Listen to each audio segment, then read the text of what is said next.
Hello, good afternoon, good morning, and good evening. This is Dennis Velco with OutBüro, and you are tuning in to OutBüro Voices, where we have interesting conversations with LGBT entrepreneurs, business leaders throughout all different kinds of sectors, community leaders, and LGBT professionals. And what I like to say, an LGBTQ professional is everything from a dog walker to an astronaut. Wouldn't that be an interesting conversation? And today we are joined with Veronica Kirin. She is a author, a podcaster, and an entrepreneur coach. So she has lots to talk about. So we're going to dive right in. Welcome to the show. Thank you so much for joining us today. Thanks for having me, Dennis. Oh, well, absolutely. Kind of seen some of your postings on LinkedIn and thought you had some interesting content that you were sharing, which caught my attention. But first, again, once I started actually listening to some of your podcasts, I realized, wow, you have a lot of things that you have done. Could you kind of get our audience a little bit up to speed about some of your background and some of the things that you've accomplished? Really interested in that book. And then we'll kind of transition into what you're doing now, okay? Yeah, sounds good. So my career actually started working with the National Civilian Community Corps, which is a branch of AmeriCorps that deploys across the United States for disaster relief and humanitarian aid. And that's where I cut my chops for leadership. Came back and founded my own nonprofit organization, and that was the beginning of my entrepreneurial journey in 2010. So this was far before, the internet hadn't quite grown up to the place that it is now. Coaches weren't really a thing, and so I was figuring all of this out on my own. Soon after that, I was laid off from my day job, and so I started a tech company, which is the company that I ultimately scaled and sold in 2018. And that was a really interesting experience because I was a little bit of a baby queer at that point. I wasn't so far out, but I was definitely out of my comfort zone, being not just a woman in tech, which is already a minority, but then a queer woman in tech in a very conservative city. And so there was this whole conflict of imposter syndrome happening for me. Not just I'm growing a business and figuring all this out for the first time, but also I'm supposed to look a certain way and act a certain way according to these guys who are, just wearing suits every day. And I don't understand, do I belong in this room or not? And so it was a whole journey of discovery. I had a couple other small businesses in between, but ultimately the tech company, which is called Green Cup Digital, still alive today, still going strong, still run by a woman. That's the one that, really, like, that's my baby win right there. And so I sold it because I found that I really wanted to do more. As you said, I have a book out. I actually have a couple books out and a couple more on the way. But my first book, Stories of Elders, took a lot of time and energy. And I was finding that to drive 12,000 miles across America to interview strangers in the greatest generation, so people that, like, there's already age and language barriers, and to then put it all together and publish it was just too much to do alongside running a tech company. And so that's why I chose to sell it. And I published that book 6 months later. And so since then, I've been... So wait, pause, back up. So you sold a technology company to finish your book. That is... To finish my book and to coach others, yeah. Boy, now that is spoken like a true entrepreneur risk taker, right? Oh, yeah, right. Yeah, because things were going great at the tech company. I had it scaled to a 10-hour week. I had a team of 4. We were beyond 6 figures. It was really comfortable. But I'm not really one that gravitates towards comfort. I'm one that wants to constantly evolve and grow. And I had the book on the way, and that's really what I wanted to be doing. That mattered a lot to me. And as I said, I had a lot of hard-won lessons from that initial 7 years of being in business, and I wanted to share those lessons with others and help them grow so that they didn't have the struggle that I have. So ultimately, that's how I ended up being an entrepreneur coach, which is what I do today. Okay, awesome. We'll definitely be diving into that. So, so if I recall correctly, too, you have that book finished, but you had a lot of additional stories that just couldn't quite make the cover to cover cut. So Right. tell everyone what you're doing with that now. Yeah. So the premise of the book was to document the paradigm shift brought about by the high-tech revolution. And that's why I was interviewing people who were so much more older than me, because they lived it and they saw from the first radio coming into their homes all the way to I have a smartphone now. Oh, So they could wow. really encapsulate this experience and document it. But think about, 80 years of life, the stories that these people have to share, not just about technology, but about the wars and about family and travel, and just it's so difficult to even begin to put it all in one box. And so the book really is focused around technology. And then the other stories, like Virgil Westdale coming home from the Eastern Front in Germany and seeing the Statue of Liberty for the first time in years after, fighting a war and liberating a concentration camp, and that feeling of like, I'm home now, and like being greeted by the Statue of Liberty. Like I was crying when he's telling that story. Is nothing to do with technology, but it has to be recorded and told. So just as you said, I started a podcast. It's one of my earliest podcasts. To share some of the pieces that didn't necessarily fit in the book, and also to give readers the opportunity to hear them tell the stories in their own voice, because there's accents and there's inflections that you're just not going to get from a written text. Oh, okay. So these are recordings that you had of the actual people. Awesome. So good. Yeah. So, And so some so of them are rough because they wanted to be in a restaurant, and you have to honor where somebody feels safe to do an interview like this. So it's sure. not like perfect podcast audio. It's I was in their home or I was in a restaurant or wherever, but yeah, that's Okay. them in their own words. Oh, awesome. And you know, I really like that. That resonates with me as far as the your focus was on pardon me, was on the technology, but you have all of these life stories and life Mm-hmm. events, and then around that, and at the end of every day, our technology that we utilize, even this, it has to it does, whether it wants to or you want it to or not, it has to fit within the larger construct and framework of our lives. And bad technology is, or unsuccessful technology is, ones that do not, because they try to force themselves in a inopportune time, or an inopportune or an inflexible way. And so Right. those are the technologies that did not survive any length of time. So I think that's very fascinating that you Yeah. got to see that, and you're able to portray that in your podcast now. And Yeah. what a wonderful way to give your readers, that next level of interaction, that next level of content, where they can go and experience that deeper and richer, connection. So Yeah. Yeah. Because it's so kudos. hard to convey like the level of soul changing experience that I had spending so much I'm time with these sure. people. And so if I Right. could give that just a snippet of that back.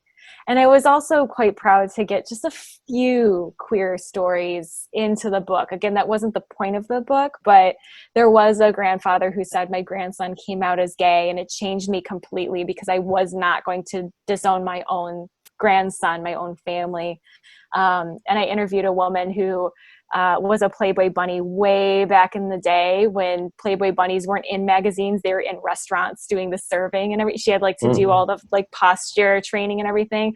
And then she came out midlife and became a English professor, and she said she moved to be a professor at the university and to become a lesbian, which is like my favorite phrasing ever.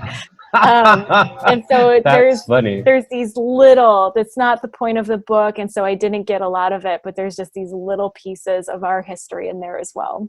Oh, very, very cool. Very Yeah. cool. And so you then did a small podcast for at least a temporary podcast, it seemed, because it was like from point A to point B, but it was a long point. It was like you were traveling across the country Yeah. and kind of fitting in podcasting when you could. Mhm. And tell us just a small bit about that, and then we'll transition. Yeah, well, so that was actually for the book tour for my book, Stories of Elders. So I was, as you said, traveling from point A to point B instead of a circle this time, because I wanted to terminate the travel in Los Angeles and then stay there. Okay. But there are also regions of the United States that I hadn't been able to return to. And so it was really amazing to have interviewed people 4 years ago and then see them again and present them with their copies of the book and have them help sign. So every book signing that I have where there are people that I interviewed, I ask them to sign the books with me, because their Oh, nice. stories is like, I put it together, but they're the ones that are in the book. So Right. I have everyone sign in the index next to their names, and I have 5 master copies of everyone. So it's just full of signatures. Oh, nice. So that was really amazing. And so the podcast, as you said, was to kind of create a roadmap for others who are curious, like, how do you build a book tour, and what is it like to drive across the country alone, and you're in the middle of moving, and revisiting some memories from the original research tour, because I drove to meet these people in the first place. And so, yeah, it was, as you said, it was just a temporary kind of tidbit of life as an entrepreneur doing wild things. Too fun, too fun. Mhm. So let's dive into your entrepreneurial coaching. And I kind of understood your why, which is important for every entrepreneur to understand and be able to communicate. And yours was so that others wouldn't have to go through some of the struggles that you did. Could Yeah. you? There must have been some impetus, or some sparks or something that hey, as an entrepreneur myself, this isn't my first rodeo, and I'm a bootstrap startup of one. I do everything, and every day I move myself forward on something. But then every now and then there's like, oh my gosh, I did this update to this over here, and why is it affecting that over there? They have nothing to do with each other. Just technology and trying to fit 20 pieces together to work all as one, right? That's challenging, even if it's your full-time job, Mhm. frankly. And there's lots of different struggles. I know I could talk about, but this isn't about me, but I could talk about in each of the businesses that I have founded, kind of some of the sparks, the reasonings, and the challenges that I had, and ultimately what came to its closure. Right. So we heard a little bit about your technology business, but outside of it just being more of a, you wanted to focus on the book, were there any significant challenges in that business that really kind of made you go, you know what, I had this huge challenge, I overcame it, and was there something like that said, that created that initial spark to be an entrepreneur coach? Yeah. Well, so there was part of it. There's 2 ways to start a business. There's to start a business out of panic and just to have a business. And there's to start a business because you had a passion. I never actually had a passion for tech. I have a knack for tech. I'm very good at tech. But my degree's in anthropology. That's why I'm writing these books, because I'm an anthropologist. I'm all about people. So my knack was target marketing, understanding other cultures for my clients, and really serving my clients in a way that was rooted in heart rather than here's a bunch of language that you don't understand, and we're going to build you a website, or we're going to market you online, and you don't, here's some lingo and you're done. And so that's why that company was so successful. But my passion has always been around people. And so I was looking back through my life and noticing that I was the one that people were coming to for help. And then even more recently, as I was having success with the tech company, I was having a lot of people come to me and ask for help with scaling and business systems. I fought so hard for that knowledge. I was the one who was scared, wondering why I was like rich and then poor, and then rich and then poor, and then rich and then poor. Trying to figure out why I was working 70 hours a week, even though I had started a business for more freedom. And so there's this like herding cats. I'm on the hamster wheel. I can't seem to get out of it. And so I fought and fought and fought. Where's the knowledge? Because I know this is not the case for everyone. What am I missing? And I was missing scaling and the pieces of the business that need to be in place in order to scale. And so I basically crawled myself out of the chasm that I had created, right? I had done it to myself. Okay.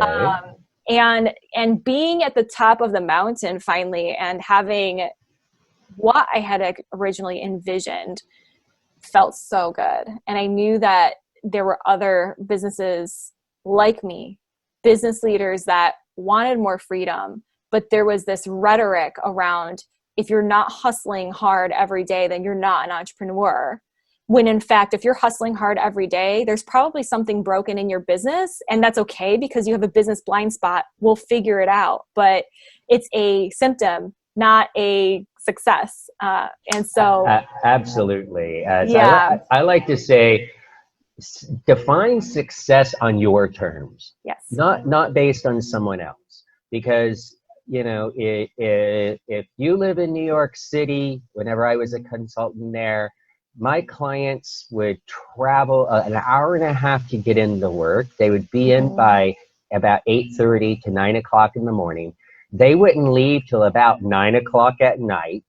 yeah. Many of them would have small apartments, pied-à-terres in the city, and then they would only go home on the weekends. And because if not, it'd be another hour and a half commute back. They wouldn't get home into their bed until the earliest 11 p.m.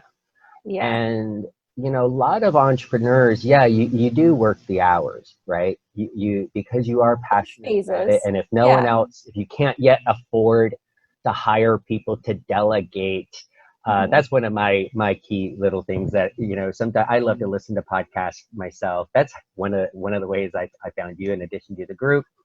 And whenever people, I hear podcasters, in the business sector who will say, oh, well, in order to do this and this, you need to delegate.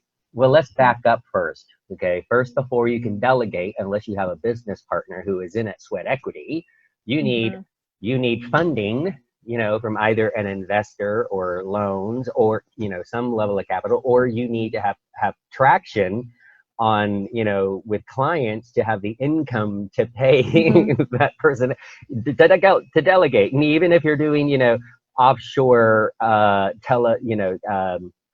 remote assistance, I forget the exact name. Virtual assistants. Virtual assistants, thank you. Virtual assistants in the Philippines for $6 to $7 an hour. Okay, you still have to have that money, or you're living on credit card debt, which is very dangerous. So, so I think getting the foundation down into your systems and so forth is first and foremost the best strategy. But define what success is for you. If you're happy working 12 hours a day, then Buddha bless, go forth, right? Right. But for those of us, I always like to round out the shows with, how do you balance your life?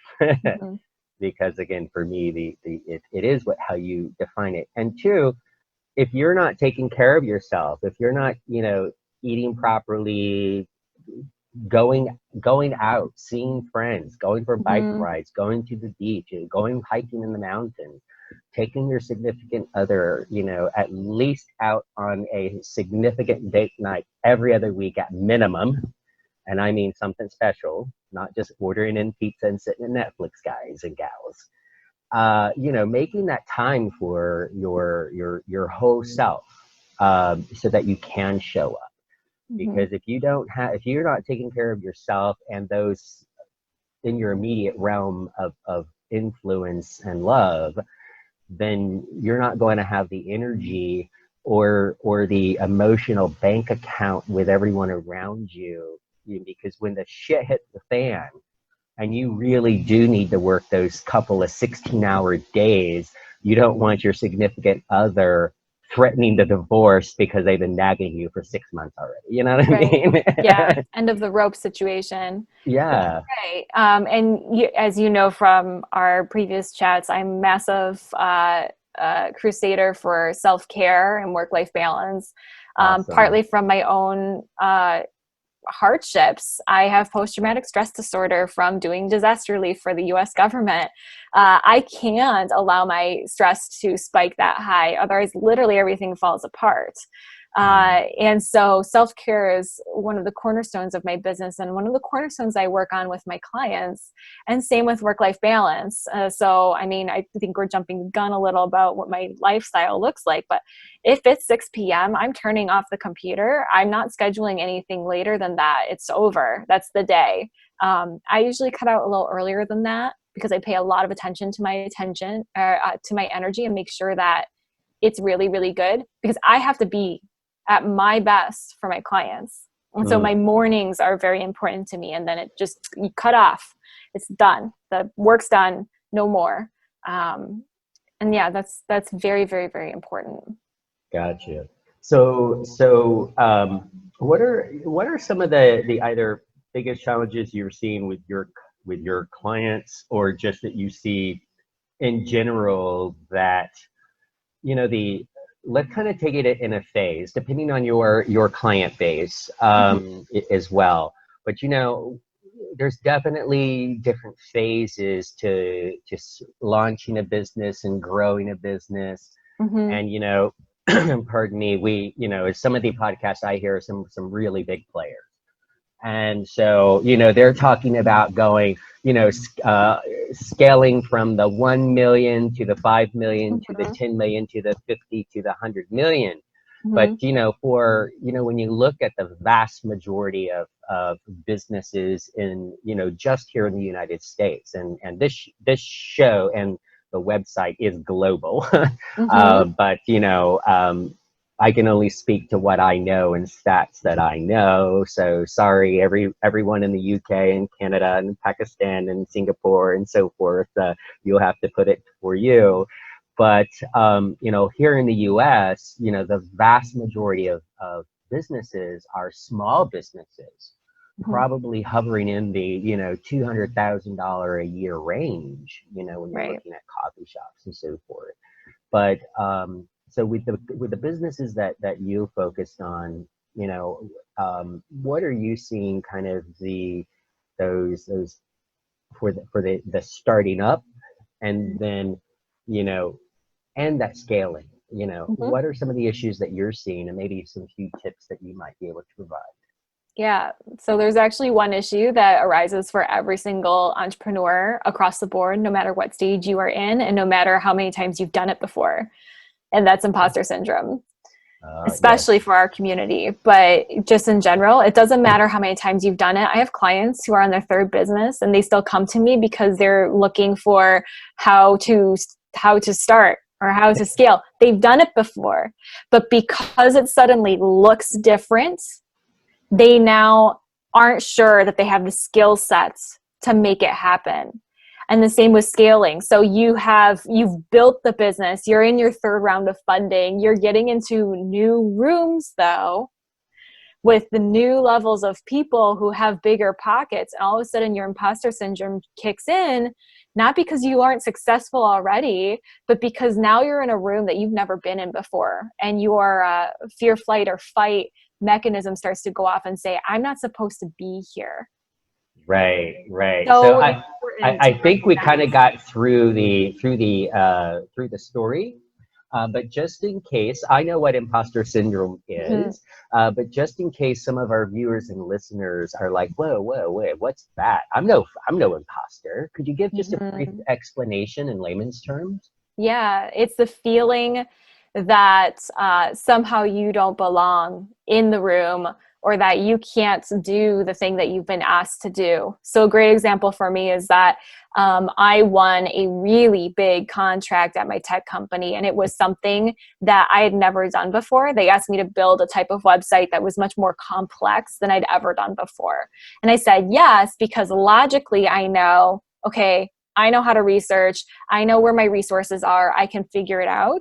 But the imposter syndrome starts rearing its head and saying, what if I fail? I can't do this. Why did I take this contract on? What am I going to do? Because they're going to eat my business for lunch. And then you start to have that cascade effect. And if it's gone unchecked, imposter syndrome can turn into self-sabotage. And then that's where we see entrepreneurs truly holding themselves back from success. Gotcha.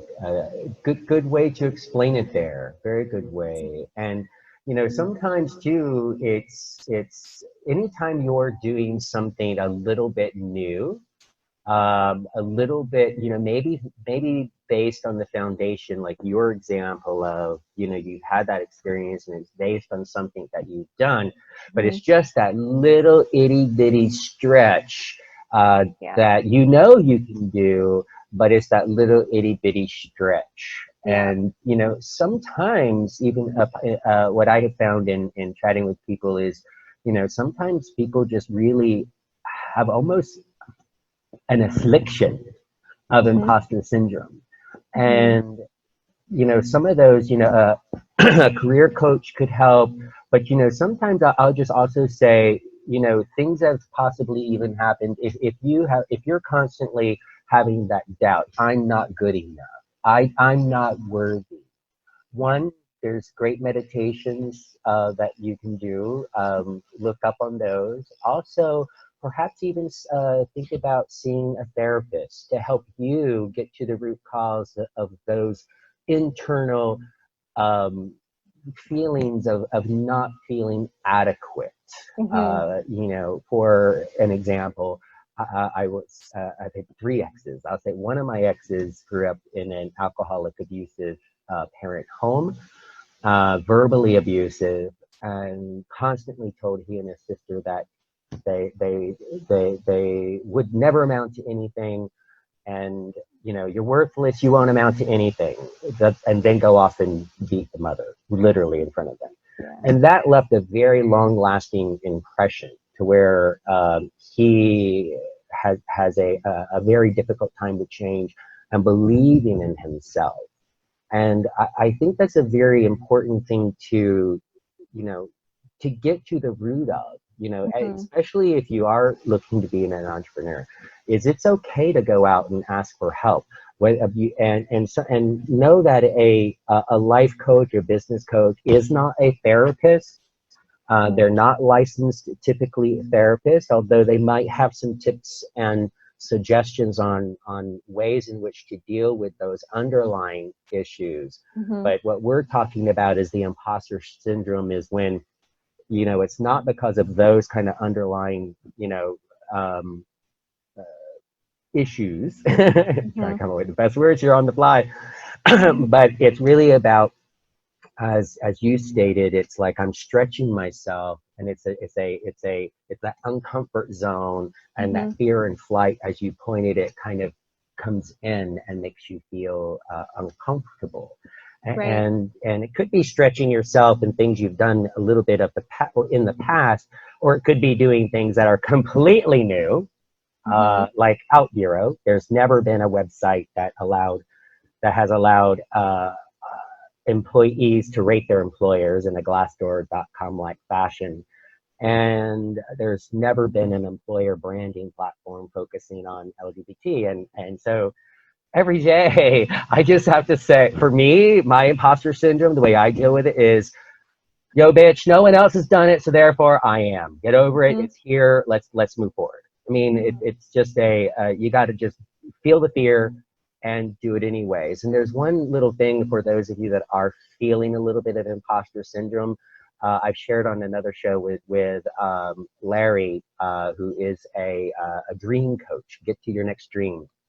And Sergeant Harry Tucker in the military, he told me to, at the age of 18, was one of the most fundamental, amazing things anyone has ever said to me. And he said, never ask me permission for anything, because if you do, the answer will always be no. Tell me what you are going to do, and I will tell you if I have a problem with it.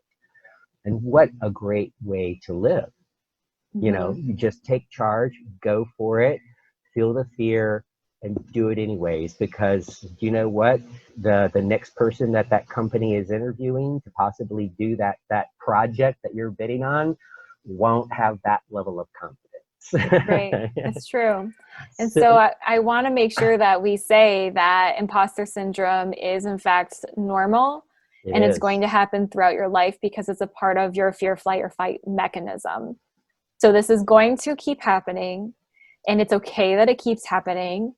To know your triggers and to work on them so that you shore them up so it's less likely to happen, but you can recognize it when it does. And I also offer several meditations that you can find on my website in order to work through imposter syndrome. So great. I'm happy to share those as well. And yeah, it's not something that you have to fight against. It's something that you can learn from and then grow with. Absolutely. And there's anyone who's a parent. I'm an adoptive parent. I have a 10 and a half year old. And when you get real, when a parent gets real with you, even your own parents, if they get real with you, they're going to tell you they don't have a clue what they're doing. They're making it up as they go. And many parents feel imposter syndrome. They although those words aren't what are used necessarily in all cases. Same mechanism. But it's the exact same thing. Yep, exactly. So just know that it's not just in business, it's in life in general. And you know, you could even feel imposter syndrome in relationships, just your personal relationship. Like, you know, wow, he's interested in me. Okay, you know, or you know, whatever that might be, but you know, it can be throughout in many aspects of your life. Discovery, the fear of being discovered as an imposter, even though you are who you are. Right. And so, what a great thing to attempt to understand and focus on. Controlling to the best of your ability, understanding so it doesn't affect you negatively, because it affects so much of your life, not just being an entrepreneur. Right. So definitely we'll have links to your website and those great meditations that you offered there. Yeah. And so what is your typical time frame, or is there a typical time frame or typical process that you do with your entrepreneurial clients? Yeah, so I typically work with clients for 6 months, although some of them have been with me for over a year. And some of them will create something a little bit more custom because what they need is a little boost into the next level, and that's it. But typically when you're talking about scaling, and not just the nuts and bolts of scaling in the business, the consulting part, but also the entrepreneurial life coaching as they're up-leveling, and so they're probably experiencing some sort of limiting belief and imposter syndrome. So it takes time and takes work. And so I found that the sweet spot is 6 months in order to get all the things in place in order for that scaling process to happen, and also develop the personal skills and abilities in order to make it happen with an entrepreneur as well. But from there, it's quite custom because every entrepreneur is different. Some entrepreneurs are just starting their business, and so I'm working with them to start scaled, while others are in the process of buying their first warehouse. And so they're scaling to a point where they have employees and they're taking it to the next level on a national wholesale level. So everyone's kind of in a different place. I have my trademark 3 pillars of business scaling, and that's what I use with my clients as the guidepost. But what happens within that is all very custom to the client. Okay. Well, wonderful, wonderful. Well, if you do you is it all individual? Do you have like group Mm. discussions or Yeah. like a mastermind learning sessions? Yeah. I do. I have a mastermind. It's called the Disruptive Mastermind.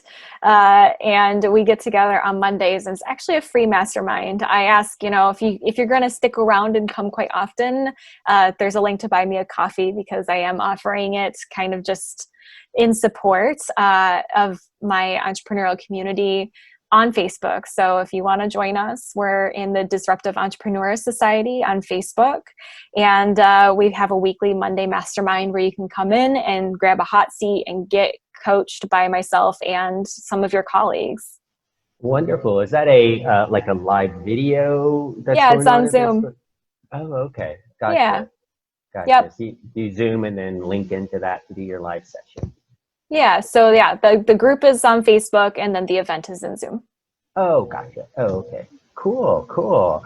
Well, any of that you'd like to ensure that gets in the show notes, just shoot Yeah, me over those links if you would, just to make it super definitely. I think anybody in our bureau would be completely welcome and bring something probably really magnificent to the group. And we're so honored and ready to help you get to your next level.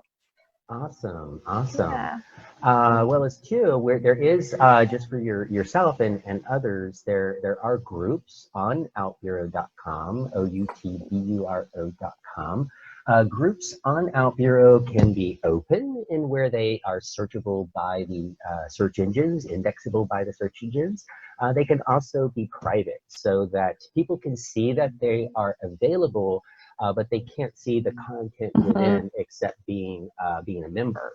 But also, just in case you'd like to ever utilize or would like to join or maybe start an offshoot, we also have private secret groups, which only members of the group even know it exists. Now, of Mhm. course, on the admin side, I can see that it's there, but publicly people can't see that it's there. Um, Yeah. as well as I've been mentioning in the sessions, because it's also very pertinent for you, is on every profile, you're able to indicate whether you are open to being a mentor to others, which Mhm. would be very pertinent for yourself. And you could say you're open to being a mentor for another, and you're a coach, so that they understand it's not Right. it's a paid relationship there. Some are not paid, and people can also indicate whether they would like a mentor.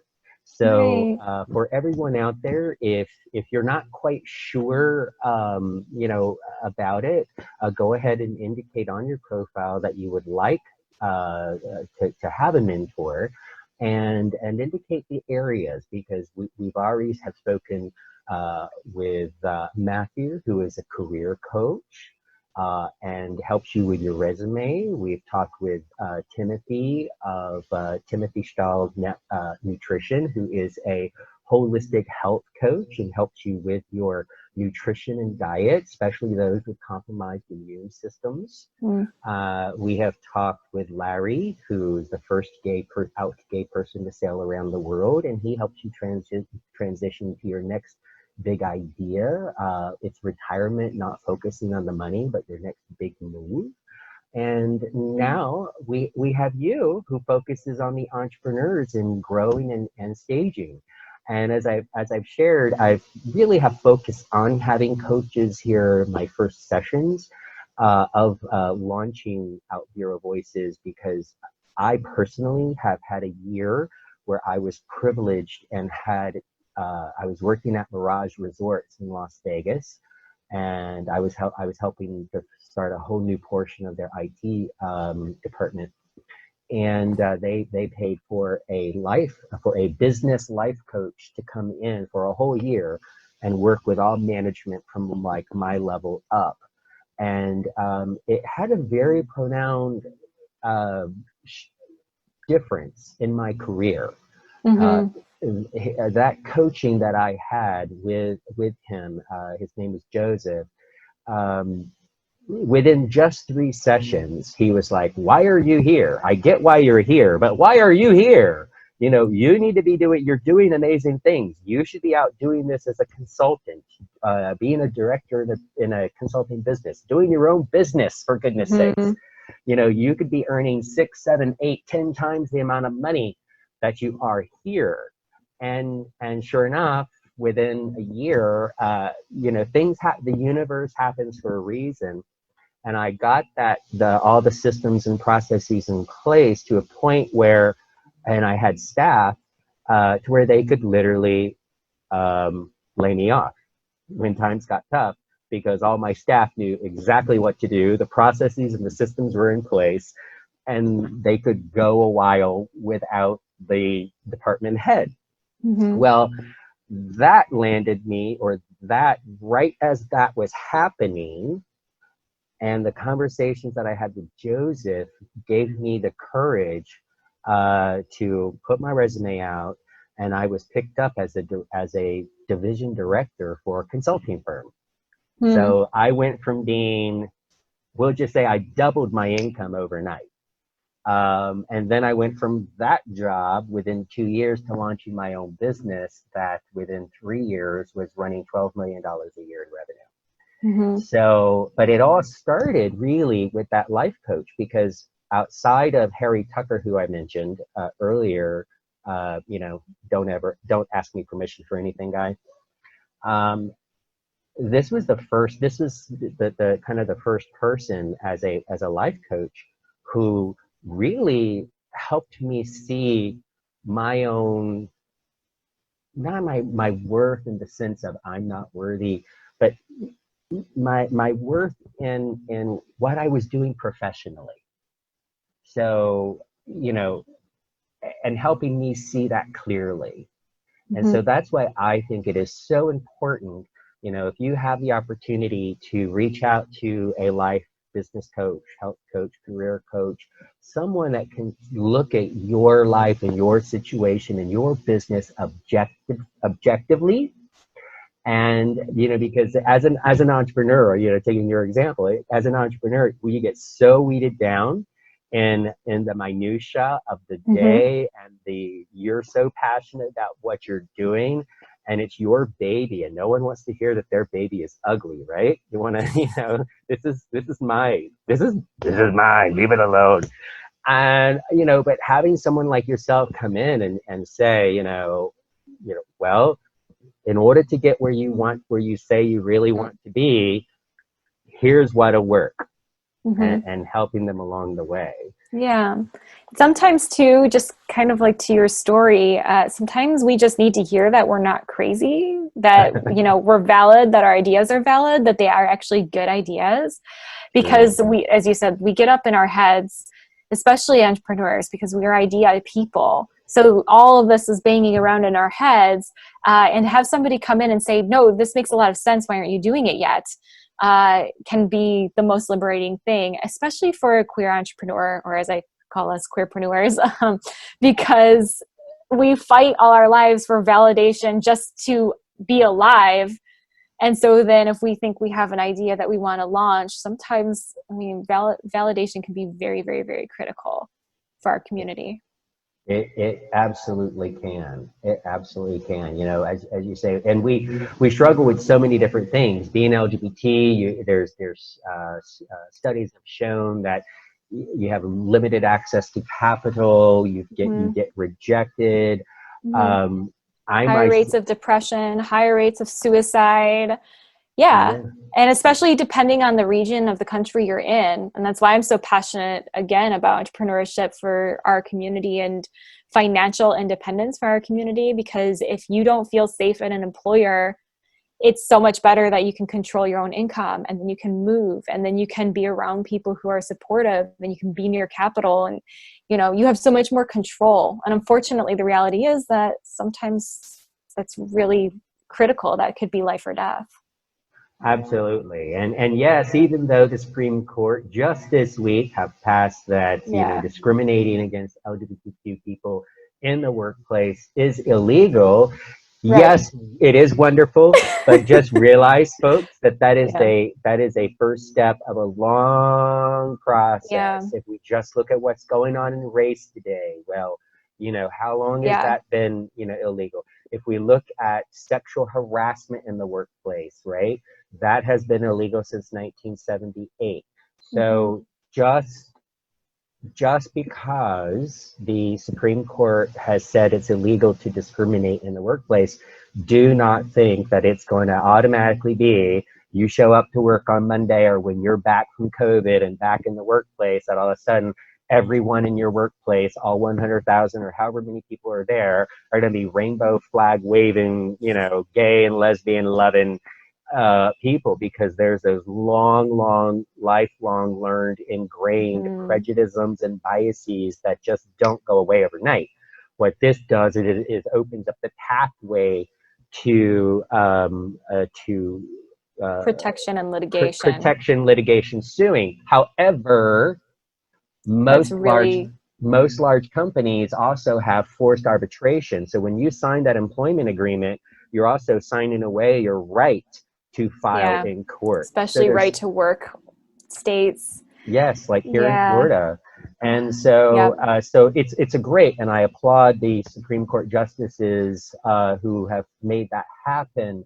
But please, folks, yes, it's a time to celebrate, but do not rest on your laurels. It is time to continue to push hard, push far, and take control of your own environment that you can. And if you would like to be an entrepreneur, we would love to help you to do that. Yeah, come on over. The water's fine. Absolutely. So we'll be posting in the episode show how to get a hold of you. And it's been a fabulous conversation. You've made a lot of great points that I think that'll really resonate with our audience, and possibly, if not confirm things that they believe, it'll hopefully open their eyes to things to consider. So thank you so much. Wonderful. And at any time, if you have some new things, some new projects that you're working on and would like to come back on and share them with us, please feel free to do so. Or if you'd like to come on and say, you know, hey, I've noticed these trends with my clients in these areas of being an entrepreneur and challenges and so forth, would love to have you come back on the show and talk about those to help enlighten all of our current entrepreneurs and our entrepreneurial newbies. Yeah. All right. Sounds awesome. Super duper. You have a fantastic weekend. And for everybody listening in, you can find this show on Apple Podcast, now iHeartRadio, Spotify, Stitcher, Google Podcasts, and about 10 others. In addition, this video, for those who would love to see our facial expressions, because after all, nearly 70% of communication is physical expressions, right? But if you are on the go, would like to listen while you're on your commute to work, or at the gym, or simply cleaning or doing gardening, we're obviously on those additional podcast platforms. This is Dennis Velco with OutBüro. This has been a fantastic episode. Thank you so much again. You have a wonderful weekend, and we'll see you online real soon. Thank you. Bye, everyone. Bye-bye.